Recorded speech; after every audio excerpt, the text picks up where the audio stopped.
Baik, Assalamualaikum warahmatullahi wabarakatuh. Perkenalkan, nama saya Alif Marjanto, NIM F1G118036. Di sini saya akan mempresentasikan tugas MIT yang berjudul Sistem Embedded. Kita langsung saja ke materi. Definisi Internet of Things atau IoT. Contoh IoT pada materi ini akan membahas sebuah contoh lemari es. Jika didefinisikan sebuah contoh kulkas, dalam hal ini kita berbicara tentang kulkas hanyalah sebuah benda yang dapat dikatakan apa saja selain komputer. Jadi, selain komputer tradisional, laptop, dan desktop, jenis perangkat server, Anda akan menyebutnya semacam itu. Dan memiliki beberapa fitur. Ini memiliki beberapa kegunaan. Jadi dalam kasus lemari es seperti ini, kita tahu apa fungsi lemari es. Lemari es itu membuat hal-hal dingin dan sebagainya. Ketika sebuah benda ditambahkan beberapa jenis kecerdasan komputasi, biasanya akan melibatkan sebuah prosesor, seperti gambar di atas, yang dapat dikatakan sebagai pengontrol mikro yang menjalankan sebuah kode.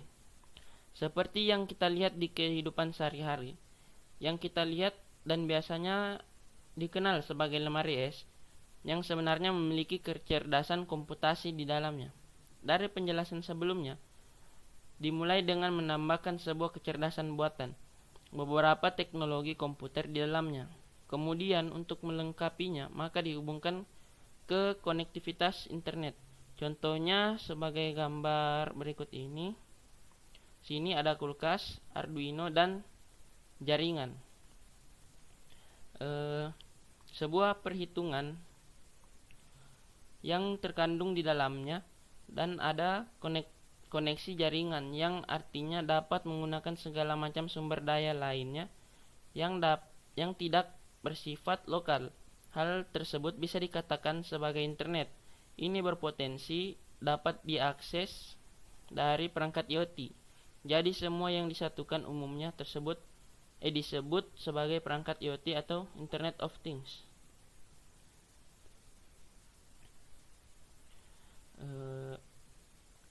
Kita lanjut.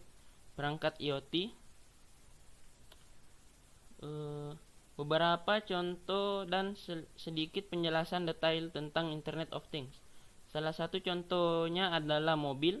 Mobil dapat disebut sebagai salah satu perangkat IoT. Saat ini mobil memiliki banyak kecerdasan komputasi. Misalnya seperti Toyota Prius generasi pertama diperkenalkan di Jepang sebagai mobil hybrid pertama di dunia yang diproduksi secara massal. Mobil ini memiliki banyak chip di dalamnya, begitu banyak prosesor. Mobil ini mungkin memiliki lebih dari 50 prosesor di dalamnya, melakukan tugas yang berbeda. Misalnya sebuah sistem pengereman anti-lock yang mereka lakukan hari ini dan sistem anti-lock braking. Itu akan memiliki prosesor sendiri yang didedikasi hanya untuk pengereman anti-lock. Yang berikutnya, perangkat IoT versus komputer. Agar kita mendapatkan gambaran tentang perbedaan antara perangkat IoT dan komputer, karena mereka secara substansial berbeda, dan kita perlu tahu ini untuk nanti, karena kita akan berbicara tentang bagaimana Anda mendesain perangkat IoT, dan metodologi desainnya sangat berbeda dari yang Anda gunakan untuk komputer tujuan umum standar. Jadi perangkat IoT satu perbedaan besarnya antara jenis perangkat tersebut dalam standar komputer dan komputer standar yang saya maksud adalah desktop, laptop, dan server. Pada dasarnya kotak besar dan dengan keyboard. Kotak besar atau kotak kecil dengan keyboard dan layar, mouse, dan hal semacam itu. Jadi satu perbedaannya adalah perangkat IoT. Fungsi utama perangkat IoT bukan untuk menghitung, bukan untuk menjadi komputer. Komputer ada untuk menjadi komputer. untuk menghitung fungsi, dan untuk menjalankan program. Perangkat IoT memiliki beberapa fungsi lain selain itu, misalnya mobil. Jadi perangkat IoT mereka, fungsi utamanya bukan untuk menghitung anti-lock atau untuk melakukan injeksi bahan bakar. Fungsi utama mereka dari sudut pandang pengguna adalah untuk digerakkan, untuk memindahkan dari satu tempat ke tempat lain. Dan komputer hanya untuk membantu fungsi itu, hanya untuk mendukung itu. Kemudian pada lemari es sebelumnya, lemari es berfungsi untuk membuat semuanya tetap dingin. Itu fungsi utamanya. Sekarang kecerdasan komputasional dapat membantu konektivitas jaringan, dapat meningkatkan kemampuannya. Tetapi itu bukan fungsi utamanya. Untuk berbicara di jaringan, fungsi utamanya bukan untuk menjalankan kode. Meskipun melakukan itu, sedangkan komputer, fungsi utamanya adalah menjalankan kode. Kode ini dapat melakukan banyak hal yang berbeda. Jadi itu perbedaan besar. Itulah fokus fungsinya. Bahwa IoT memiliki fungsi terpisah dari komputasi. Baik, lanjut lagi. Tren adopsi Internet of Things. Tren adopsi IoT. Jadi ada beberapa tren teknologi yang telah menyebabkan terjadinya berbagai hal seperti revolusi. Salah satunya adalah tren biaya. Barang ini menjadi jauh lebih murah, bahkan teknologi komputasi menjadi jauh lebih murah daripada sebelumnya. Pada ENIAC tahun 1994, harga mesin mencapai $500.000.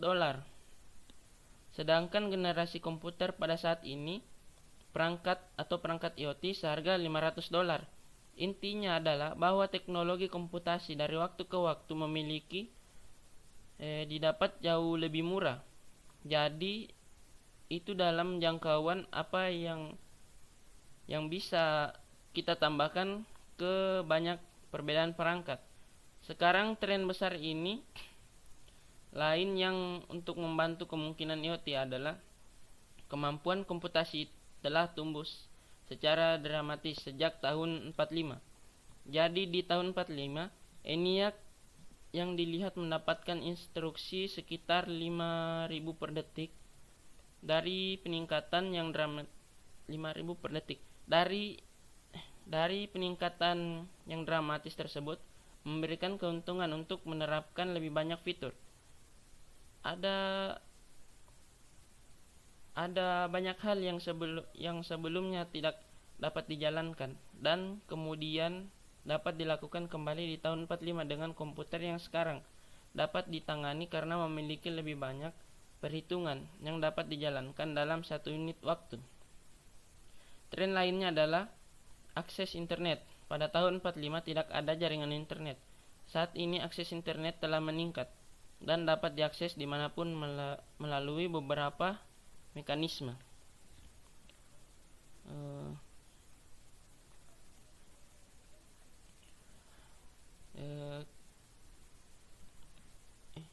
Kuat dan menyebar. Fakta bahwa IoT ada di mana-mana dan masih sedikit yang menyadarinya sepanjang waktu. IoT tersebar dimanapun dan pada umumnya membantu. Jadi banyak hal yang dapat kita anggap sebagai perangkat IoT. Salah satunya adalah cloud. Yang dimaksud dengan cloud adalah server komputasi yang besar dan kuat yang diakses melalui internet. Dan server komputasi ini dapat melakukan berbagai hal untuk Anda.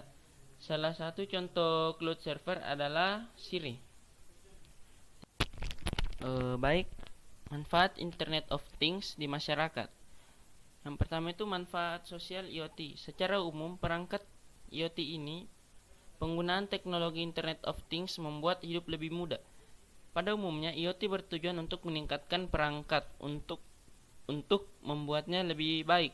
Dan aspek kuncinya adalah membuatnya lebih baik tanpa menambah kerumitan. IoT juga bisa membantu untuk menjadi lebih mandiri dari orang lain. Risiko privasi dan keamanan. Sisi negatif dari penggunaan IoT adalah potensi isolasi sosial, dan masalah besar lainnya dengan IoT adalah Anda sekarang lebih bergantungan pada teknologi dan semua infrastruktur yang menyertainya. Properti lainnya dari perangkat IoT ini adalah mereka merekam informasi pengamatan oleh perangkat IoT meluas. Beberapa contoh diantaranya adalah pelacak lokasi pada handphone seluler, pemantauan kesehatan, kebiasaan menonton TV seperti menonton media, kebiasaan membeli seperti kartu kredit maupun ponsel seluler.